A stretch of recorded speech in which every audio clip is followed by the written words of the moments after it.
school was originally made by and structured by men. In the US, the first school for women was established in 1939. Almost 200 years later, we still see inequalities in the education system. We made this documentary to examine these inequalities by interviewing students alongside teachers to talk about their views and experiences through 4 different aspects of school life: dress code, sex education, periods, and sports. This is a schedule for change.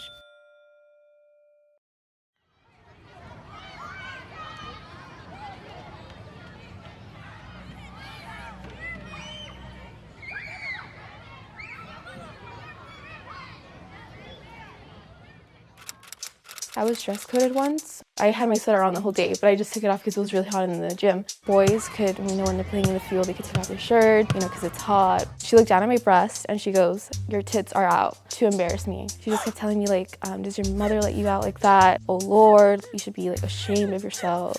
One day, I wore the same shorts and crop top as my male friend. I got dress coded by the teacher and he was right next to me. I just found that completely unfair because it shows that you only dress code women, it's only to oppress women.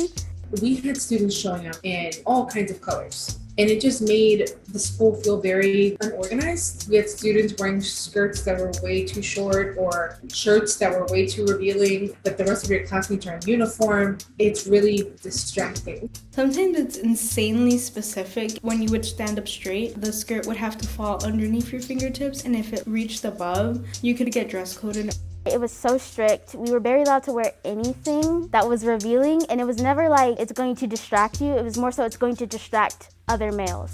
It returns back to the whole policy of that young women, they're calling attentions to themselves, and that sexual harassment is because of what women do versus of the responsibility of those that are perpetrating the sexual harassment.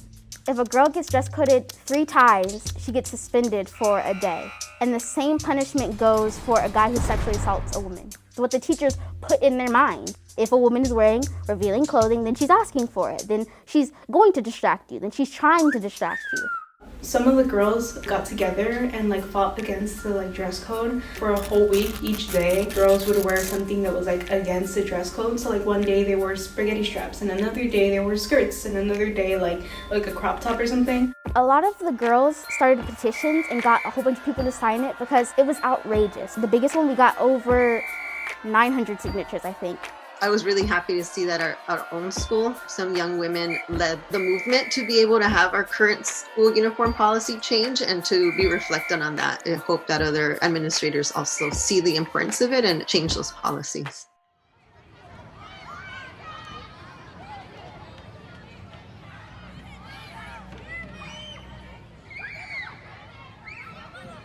We had one sex ed class in 5th grade, and it wasn't so much sex ed, it was more one day you're gonna bleed, and a male might take advantage of you. He might say these things and do these things. You tell him no.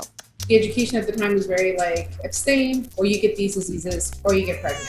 And then everything else, I just learned from my classmates. In my physical education course, we also had kind of a health course. He was these are the different types of STIs you can get. If you wear a condom, you're most likely not to get it. And that's all it was. I didn't learn about IUDs, patches. There's so many things about the menstrual cycle that I had to learn on my own. There's a teacher actually that randomly just tries to objectify women. The whole abortion thing, he was really against that. He made it really clear to the entire classroom. In that time, they separated us by boys and girls, and then they taught us about our menstrual cycle, and I'm not so sure what they taught the boys. We were sitting in the classroom, all of us girls were just staring around. Meanwhile, they let the boys outside for extra recess. So we're getting taught about consent and how we might be taken advantage of by men. They should also be in here having this conversation. I know there's that whole idea that they're tiny, they shouldn't learn about that, but considering the fact that we were 10 or 11, some guys were talking about watching pornography at that age. Wow. If you let boys just know that periods are blood, they don't understand it. If you don't have a conversation with boys, if you don't teach them, if you don't have girls in the room to explain, they think it's when you open a faucet of water and that it's that nonstop. Women's voices are constantly being silenced about these issues. Women are taught to not talk about their problems and to keep them quiet because women are supposed to be like these perfect feminine beings meant to give birth to children. Now is to make sure that kids know that there's options. Condoms exist. Birth control for girls, there's options for you. It helps to have someone you can talk to about them. You might have a student who doesn't have a maternal figure at home. I know when I was younger, I was really scared to talk about my period again, just because I feel like there's this whole stigma. If I had to go to the restroom really badly and it was something period related, I would not mention it like at all. I would just say it was an emergency. Obviously, there were some teachers that just didn't care and would tell me to go back to my seat because, again, they never got that education about the menstrual cycle. I do have a restroom policy. I believe strongly in maximizing class time. Each quarter, students are given 2 passes. If they do not use the pass is redeemed for points at the end of the quarter. So many times me and my classmates would complain about how badly we had to go to the restroom, but we were like, if I don't go to the restroom, it would push up my grade. Every semester has 5 months, which means you at least have your period 5 times. They're more than likely going multiple times a day. So having 2 passes is ridiculous. That history class was just like, it didn't let me go to the restroom. If I put it in before my English class and I had to take it off sometime between my history class, I couldn't. I can understand why students might be hesitant to do this. I have always made an exception for female students that are dealing with female issues. Sometimes when I had to have to get a pad out of my backpack, I would do it super discreetly, slowly get my pad and like stick it into my sweater or like down my pants or something, just so no one would see it. And I remember even just sometimes wanting to ask my friends, oh, do you guys get really bad cramps? Like, how do you guys deal with it? But I remember being super embarrassed because, again, that whole idea that our periods and the problems with our periods should be kept to ourselves. So my male PE teacher basically told us that for the girls, you only get 2 days, and on those 2 days off, you're supposed to do the workout that's meant to be as a punishment, which makes no sense because your period is out of your control. One of my students said something like, so-and-so, he's super sweet. I told him the other day that I think my period leaked through, so he took off his hoodie and he gave it to me so she could like wrap it around her waist. That comes from having students hear about others' experiences. Socioeconomic factors affect young women who are unable to afford things such as tampons or pads to address their menstrual cycle. I think they should be provided potentially in the main office or a designated area. Some teachers might have menstrual products in the classroom in case a student might need it. I know that there's been conversation about having them in the restroom. You know, I have been trying to advocate in the school for more gender neutral restrooms.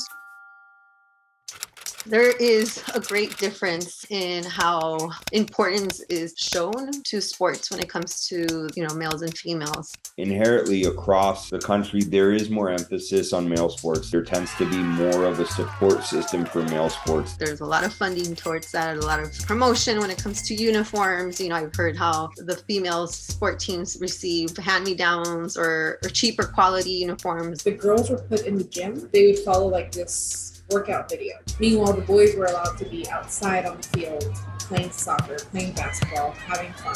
Female sports, not only did they have less of a crowd show up to their games, but even if they were winning, even if they won championships, their accomplishments were not as highly regarded or promoted as male teams. For girls, it's a complete different story. They weren't even looked at. Like, no one showed up to the games. They weren't given the practices, the resources, the equipment. As females get older, the percentage of females participating in sports declines greatly because there's a lack of support. When I was like 7, I wanted to do football, and I gave up on it because everyone told me you're not going to be able to do it. What if I joined a boys team? And they were like, oh, it's not for girls, like it's just unfair. There were no resources provided to me.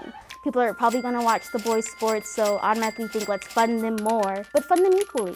We had a soccer team that would come in and teach the kids. It was co-ed. A lot of girls I know who were in that program grew up to love soccer, and because they were given that opportunity, they were taught at a young age, hey, it doesn't have to just be Barbie dolls. I would tell little girls right now who have the same dreams as me not to give up and to find that person or those people who are going to help you out.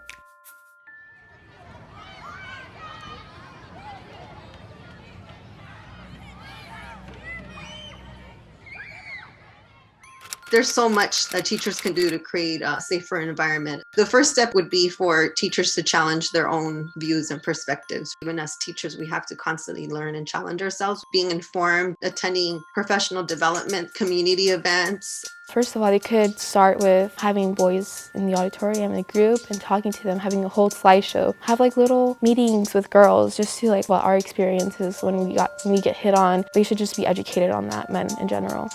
I'm not asking you to get rid of it, but I'm asking that you include some female students on the board to discuss dress code when we go over it. I think teachers and staff can create a safer environment, and I think they have to end stigmatization about periods and about just women's bodies in general. And I think they should demolish restroom policies. Yes, we're not going to be able to change everyone, but we have to start somewhere and create a generation of people who understand consent. If all students feel comfortable and feel heard and feel valued, then that's what's most important.